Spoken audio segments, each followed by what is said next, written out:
जान्ये बये च पार्षदाः रामकृष्ण गतप्राणा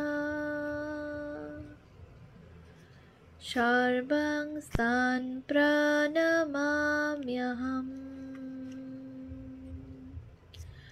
পূজনীয় স্বামী গম্ভীরানন্দজি মহারাজের রচনা অখণ্ড শ্রী রামকৃষ্ণ ভক্তমালিকা গ্রন্থ থেকে পাঠ।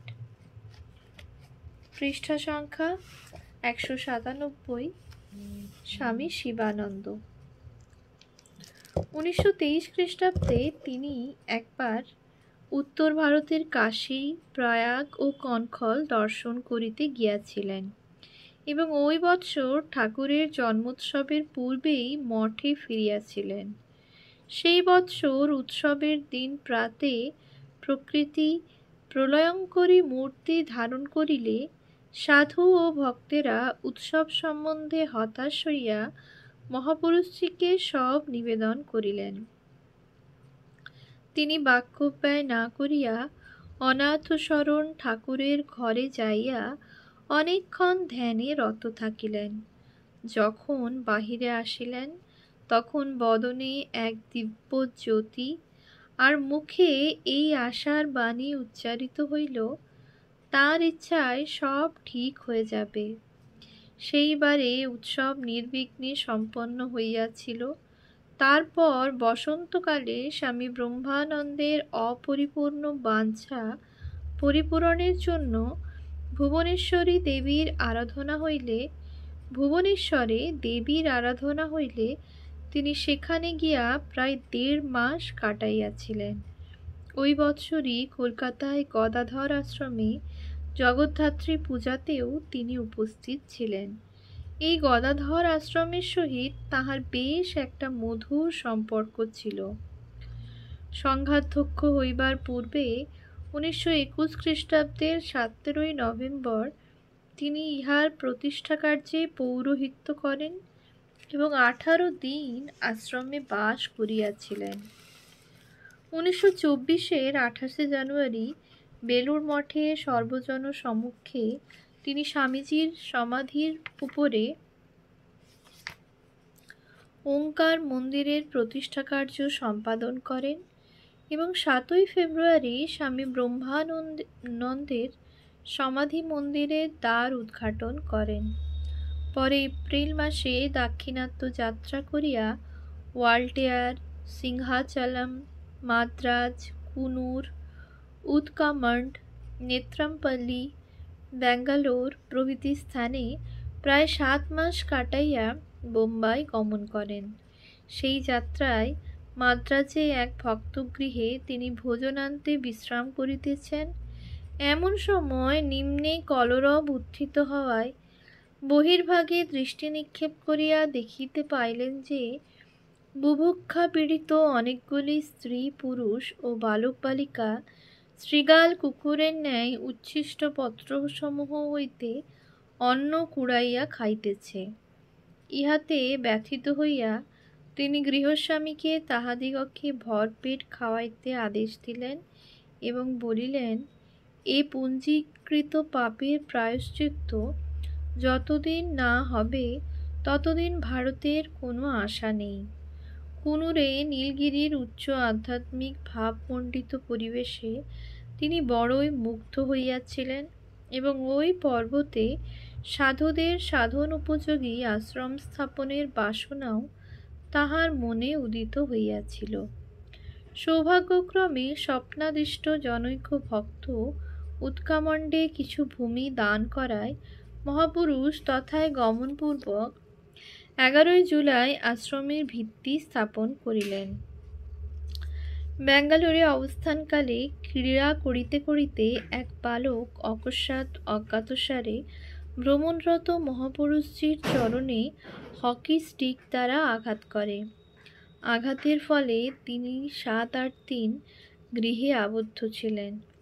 কিন্তু লজ্জিত, অপ্রতিভ ও সন্ত্রস্ত সেই বালকটির অনুসন্ধান তিনি সর্বদা করিতেন এবং নিকটে ডাকাইয়া সান্ত্বনা বাক্যে তাহার সংকোচ আদি দূর করিয়া দিতেন। ব্যাঙ্গালোরে তিনি অস্পৃশ্যদিগের মন্দিরে যাইয়া তাহাদিগকে অবাক করিয়াছিলেন, কারণ দেশের রীতি অনুসারে এরূপ সম্মানিত ব্যক্তির ওই পল্লীতে পদার্পণ কল্পনাতীত। 12ই ডিসেম্বর তিনি মাদ্রাজের রামকৃষ্ণ মিশনের আবাসিক উচ্চ বিদ্যালয়ের ছাত্র ভবনের দ্বার উদ্ঘাটন করেন। 1925 এর 12ই জানুয়ারি মহাপুরুষ বোম্বাই পৌঁছিয়া আশ্রমের ভাড়া বাড়িতে উঠিলে ভক্তগণ জানিতে পারিলেন যে তিনি আশ্রমটিকে নিজস্ব ভূমিতে প্রতিষ্ঠিত দেখিতে চাহেন। তদ অনুসারে একখণ্ড ভূমি সংগৃহীত হইল এবং 6ই ফেব্রুয়ারি তিনি উহাতে ভিত্তি স্থাপন করিলেন।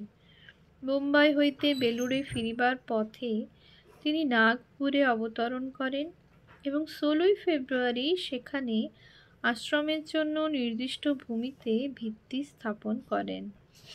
ওই বৎসর ভারত পরিদর্শনে আগত বেলজিয়ামের রাজা অ্যালবার্ট বেলুড় মঠে আগমনপূর্বক মহাপুরুষটির মধুর আলাপে আকৃষ্ট হইয়া বলিয়াছিলেন যে ভারতে তিনি এই একমাত্র স্থান দেখিয়াছেন যেখানে লোকে মানুষের সঙ্গে মানুষের মতো কথা বলে। 1926 খ্রিস্টাব্দে তিনি যখন বিদ্যাপীঠের নবনির্মিত ছাত্রাবাসের দ্বার উদ্ঘাটনের জন্য দেওঘরে যান, তখন ঠান্ডায় তাহার হাঁপানি বাড়িয়া রাত্রে নিদ্রা বন্ধ হইয়া যায়। এই কষ্টের মধ্যে বসিয়া রাত্রি যাপন করিতে করিতে তিনি স্পষ্ট দেখিতে পাইলেন শরীর ও আত্মা পৃথক, একের দুঃখ অপরকে স্পর্শ করে না। পরদিবস সকলকে পূর্বরাত্রের প্রাণ সংশয় অবস্থা ও উহার অপূর্ব প্রতিকারের কথা জানাইতে গিয়া যখন বলিলেন, বুড়ো বয়সের ধ্যান কি না, অল্পক্ষণেই মন হৃদয়ের দিকে দেখাইয়া ভিতরে ডুবে গেল। অমনি একজন প্রশ্ন করিলেন, ওটা কি মহারাজ? উত্তর আসিল, ওই তো আত্মা। দেওঘর হইতে তিনি জামতাড়া হইয়া মঠে আসেন। 1926 খ্রিস্টাব্দে রামকৃষ্ণ মঠ ও মিশনের মহাসম্মেলনে সভাপতিত্ব করার কিছু পরেই তিনি পুনর্বার দাক্ষিণাত্য ভ্রমণে গমন করেন। পথে পুরী ও ভুবনেশ্বরেও কিছুদিন অতিবাহিত হয়। এইবার উৎকামণ্ডে বাসকালে তাহার এক অত্যাশ্চর্য দর্শন হয়। নীল পর্বতের তরঙ্গায়িত শিখর শ্রেণীর প্রতি নীরবে দৃষ্টিপাত করিয়া আছেন। এমন সময় তাহার শরীর হইতে কে যেন বাহির হইয়া বিশ্বব্রহ্মাণ্ডে ব্যাপ্ত হইয়া পড়িলেন। ইহাই কি বিরাট রূপের প্রত্যক্ষানুভূতি? অতঃপর 5 মাস তথায় অবস্থানান্তে 24শে সেপ্টেম্বর উৎকামণ্ডের নবনির্মিত আশ্রম যথাবিধানে প্রতিষ্ঠিত করিয়া তিনি 20 অক্টোবর ব্যাঙ্গালোরে গেলেন। বাঙ্গালোর হইতে মাদ্রাজ হইয়া পুনর্বার বোম্বাই চলিলেন। এইবারে 26শে ডিসেম্বর নবনির্মিত আশ্রমের প্রতিষ্ঠা কার্য সম্পন্ন হইল। অতঃপর ওই আশ্রমে দাতব্য চিকিৎসালয় ও অবৈতনিক বিদ্যালয়েরও ভিত্তি স্থাপনের পর মঠে ফিরিবার পথে তিনি পুনর্বার নাগপুরে অবতরণ করিলেন। তখনও আশ্রমের বাড়ি হয় নাই। অতএব মহাপুরুষ আশ্রমের জমিতেই তাঁবু খাটাইয়া বাস করিয়াছিলেন। পরবৎসর 1927 19শে আগস্ট স্বামী শারদানন্দের দেহত্যাগে মঠ মিশনের একটি প্রধান স্তম্ভ খসিয়া পড়িল এবং সঙ্গে সঙ্গে স্বামী শিবানন্দের গুরুদায়িত্ব বহুল পরিমাণে বর্ধিত হইল।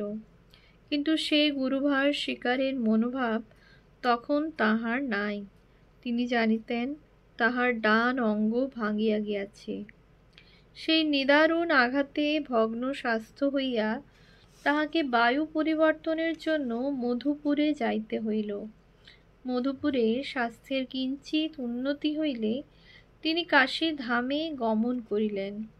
কাশীতে এক দিব্য দর্শনের মধ্যে তাহার মন আবার কর্মভূমিতে নামিবার আদেশ পাইল। এক রাত্রে তাহার অনাবৃত চক্ষের সম্মুখে জটাজুটধারী শুভ্র দেহ ত্রিনয়ন দেবাদিদেব মহাদেব উপস্থিত হইলেন। সঙ্গে সঙ্গে তাহার মন উচ্চ হইতে উচ্চতর ভূমিতে উঠিয়া ক্রমে যেন কোন অসীমে বিলীন হইতে চলিল। এমন সময়ে শিবমূর্তির স্থলে অকস্মাৎ শ্রীরামকৃষ্ণ আবির্ভূত হইয়া নির্দেশ দিলেন, তোর এখন থাকতে হবে, আরও কিছু কাজ আছে। আর একদিন তিনি সেবাশ্রমের উন্মুক্ত প্রাঙ্গণে ভ্রমণকালে বিভূতিমণ্ডিত তুষারধবল বিশ্বনাথের দর্শন পাইয়াছিলেন। উহার পর হইতে তিনি সর্বদা এক উচ্চ ভাবভূমিতে বিচরণ করিতেন এবং ওই সময়ে আহার আদি সম্বন্ধেও উদাসীন হইয়া পড়িয়াছিলেন।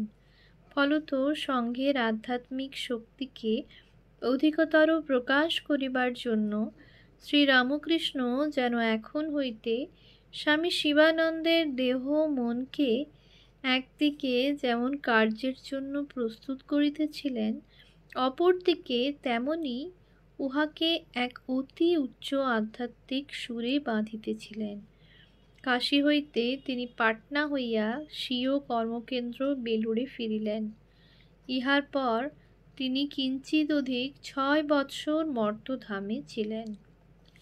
এই শেষ কয়টি বৎসর বড়ই মধুর, বড়ই অনুপ্রেরণায় পরিপূর্ণ। বিশ্বাস স্থাপন করিয়া এবং উৎসাহ জাগাইয়া তিনি ক্ষুদ্রকেও মহৎ করিতে পারিতেন। তিনি বলিতেন, দেখো, ঠাকুর বলতেন, বিন্দুতে সিন্ধু দেখতে হয়। কাহাকেও শাসন করিবার জন্য অনুরুদ্ধ হইলে বলিতেন, সকলেই নির্দোষ হতে এসেছে, নির্দোষ হয়ে তো কেউ আসেনি। খালি ধমকালে মানুষের দোষ শোধরায় না, পারো তো নিজের আধ্যাত্মিক শক্তি দ্বারা লোকের মনের গতি ফিরিয়ে দাও। সর্বক্ষেত্রেই তিনি ভগবানের উপর নির্ভর করিতে বলিতেন। মঠের অর্থকৃচ্ছতা যথেষ্টই ছিল। ব্যয় সংকোচের কথা তুলিলে বলিতেন, দেখো, আমাদের তো কিছু অপব্যয় হচ্ছে না, কি আর খরচ কমাবে তাকে জানাও। ঠাকুর আমাদের পরীক্ষা করছেন। 1929 খ্রিস্টাব্দে জনকয়েক স্বার্থপর ব্যক্তি সংঘের সমূহ ক্ষতিসাধনে বদ্ধপরিকর হইলে এবং মঠের সকলেই একটা অনিশ্চিত আশঙ্কায় সংশয় দোলায়মান হইলে তিনি বিশ্বাস জাগাইয়া বলিয়াছিলেন, সত্যের জয় নিশ্চয়। সত্যাশ্রয়ী প্রভুর গড়া সংঘের কেউ কোনো ক্ষতি করতে পারবে না, তোমরা নিশ্চিত জেনো। আর একদিন তিনি ওই প্রসঙ্গে বলিয়াছিলেন, এই যুগ প্রবর্তনের কাজ বহু শতাব্দী ধরে অবাধে চলবে, কেউ এর গতি রোধ করতে পারবে না। এ বাবা ত্রিকালজ্ঞ ঋষি স্বয়ং স্বামীজির কথা।